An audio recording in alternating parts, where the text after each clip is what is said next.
तो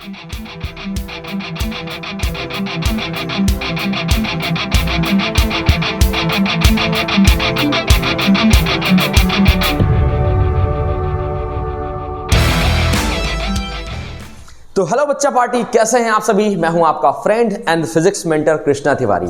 आज का ये जो छोटा सा वीडियो है हमारे इन प्यारे से नन्हे से क्लास 90s के लिए है, जो कि अपना 8th छोड़ करके 9th में आए। उनको कुछ नई चीजें फेस हुई, जैसे कि फिजिक्स में पहली बार न्यूमेरिकल फेस करना, केमिस्ट्री में आपको एटॉमिक नंबर लर्न करना, राइट, एटॉमिक मास लर्न करना या फाइंड करना, number of neutron, electron. Maths में भी बहुत सारी आपको नई चीजें मिली। इवन बुक का साइज भी आपकी डबल हो गया।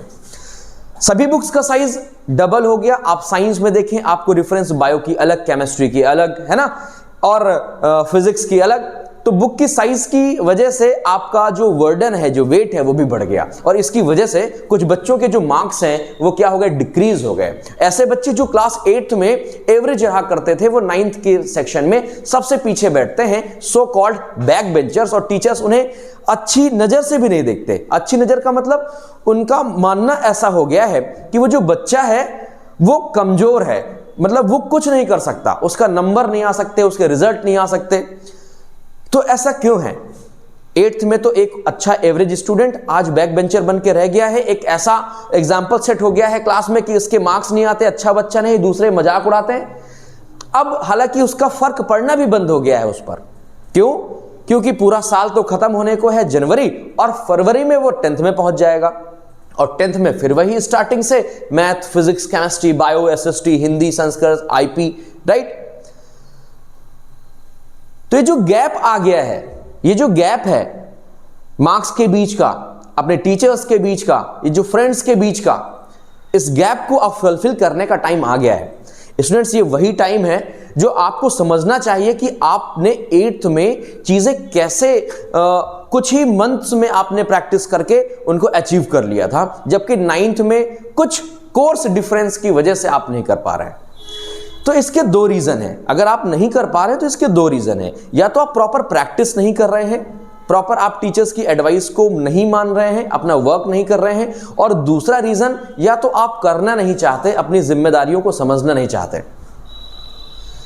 हो सकता है कि मैं आपको जिम्मेदारी की बात बता के थोड़ी बड़ी बड़ी बातें फेंक रहा हूं, कह रहा हूं, आपको लग रहा हो कि बहुत बड़ा बड़ा ज्ञान हो गया, लेकिन यह बात सच है कि अब यह टाइम है जो आपको समझना चाहिए। सभी टीचर्स लगे हुए हैं, 12th बोर्ड, 10th बोर्ड, कहीं ना कहीं, लेकिन एक टीज रहती है टीचर्स के मन में कि ये 9th के जो छोटे बच्चे हैं, अब ये 10th में आने वाले हैं 1 मंथ में, तो इनके लिए क्या सोचा जाए।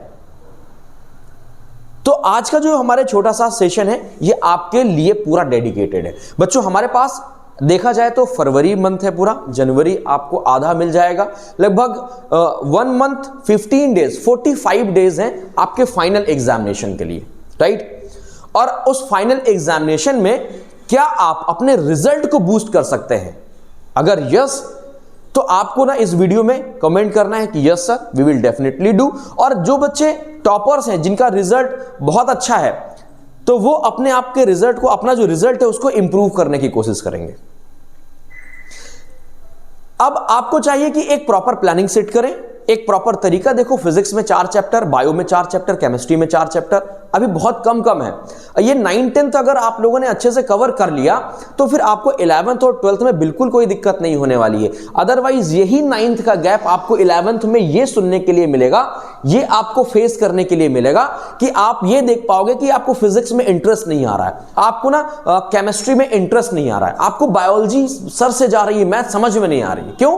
क्योंकि हमारा बॉड मास ही कमजोर है, हमको ब्रैकेट ओपन करना नहीं आता, हमने प्रैक्टिस ही नहीं की ना 9th में। क्योंकि 9th में तो सब समझते हैं, बच्चे हैं। लेकिन अगर आप अभी से अपनी जिम्मेदारी को नहीं समझोगे तो फिर कौन आगे समझेगा, कौन करेगा इसको? प्रॉब्लम तो फेस आपको अभी करनी है या बाद में करनी है? बाद में करोगे तो इंसर्ट ज्यादा फील होगी, क्योंकि तब बड़े हो चुके होगे, आपको ऐसा लगने लगेगा ना बहुत बड़ा हो गया हूं। 8th के बाद 9th में, 9th के बाद 10th, और 10th करने के बाद बच्चा तो समझता है अरे बाप रे, अब तो मेरी वैल्यू हो गई। इसके लिए आपको क्या चाहिए? आप एक प्रॉपर सेटअप तैयार करो, प्लानिंग तैयार करो, अपने हेल्प से अपना माइंड सेटअप करो, या फिर आप अपने टीचर्स की भी हेल्प ले सकते हो, राइट। जो भी आपके वेल विशर टीचर्स हैं, जो आपको लगता है, तो उनसे आप बोलो कि इधर उधर की बात छोड़ करके वो आपको सजेस्ट करें कि how to learn, how to do any questions, right, any type of questions. चाहे वो फिजिक्स का हो, चाहे केमिस्ट्री का हो, चाहे बायोलॉजी का हो, चाहे वो इंग्लिश का हो, इवन एसएसटी का हो। सभी सब्जेक्ट इंपॉर्टेंट है और सभी का वेटेज भी सेम है और सभी परसेंटेज के लिए वैल्यू रखते हैं। ऐसा नहीं कि मेरी इंग्लिश बहुत अच्छी है तो मैथ्स में मेरे नंबर कम आ जाएंगे तो कवर हो जाएगा, नहीं। होपफुली ये छोटा सा वीडियो अगर आपकी स्टडी में थोड़ा बहुत भी इफेक्ट डालेगा तो मैं समझूंगा कि मेरा जो मोटिव था इस वीडियो का ये कंप्लीट हुआ। और ये मोटिव कब पता चलेगा? जब आपका फाइनल रिजल्ट देखूंगा मैं, ठीक है। तो हम मिलेंगे अपने नेक्स्ट वीडियोस में जिसमें हम लोग साउंड कवर कर रहे हैं। फिलहाल अभी तक अगर आपने हमारे चैनल को सब्सक्राइब नहीं किया है तो इस चैनल को सब्सक्राइब कर लीजिए, बेल आइकन को प्रेस करना बिल्कुल मत भूलिए, क्योंकि हम आपके रिजल्ट के लिए डिफरेंट चैप्टर्स के डिफरेंट सेगमेंट्स में, चाहे वो मैथ्स में हो, चाहे वो फिजिक्स में हो, साइंस में हो, वीडियोज लाते रहते हैं जो आपके रिजल्ट को डेफिनेटली बूस्ट करेगा। ओके, तो थैंक यू, बाय बाय।